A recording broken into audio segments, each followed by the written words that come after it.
Okay, this is turning into a little bit interesting of a night, and I had a situation come up, and it's enough to make a video on. Had a lady have her stop set up for one location that was like a mile away. We got to that location, and then all of a sudden, I don't know if she was drunk. Possible. It's always possible. It's 11 o'clock at night, you know, almost a little before 11.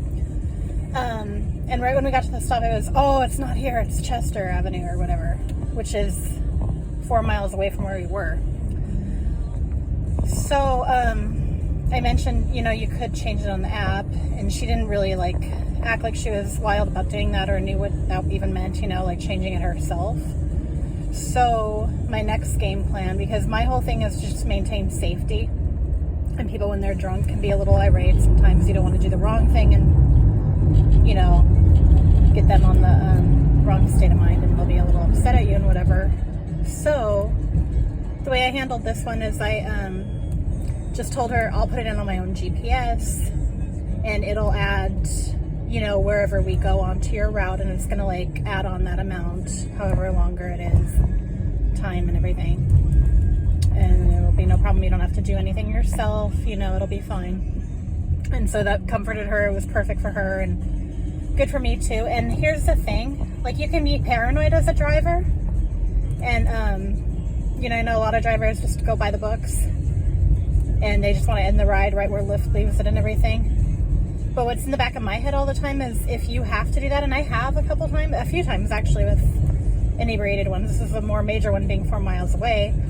But the thing about it is this: they're still going to be tracking where you go, and they are going to like edit your route, and they're going to know where you went and end the ride and charge the proper amount of money.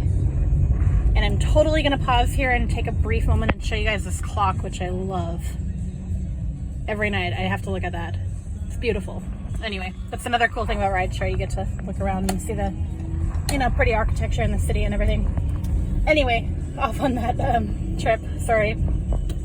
So, like, just do your thing. Just add on whatever they say they want to do. If they want to shorten it, if they want to stop here and that, you know, it's not going to hurt a thing. So we did that. We were going toward the other one, and then this is what happened then. All of a sudden, we weren't even like a mile down the road toward the 4 mile destination. She suddenly was like, I just want to get out at this red light up here. I didn't fight her. Why am I going to fight her? The thing about being a driver is if you just suddenly fight them in those situations, that's when you're probably going to have a problem.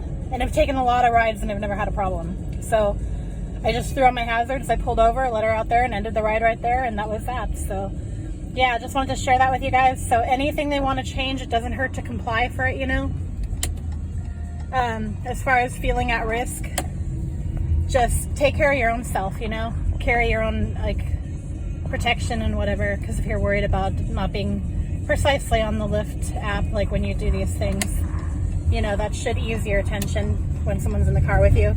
And you're still going to be running the app if you do it in that manner. You're still going to have that emergency button available and everything. So just wanted to share that and hope that helps.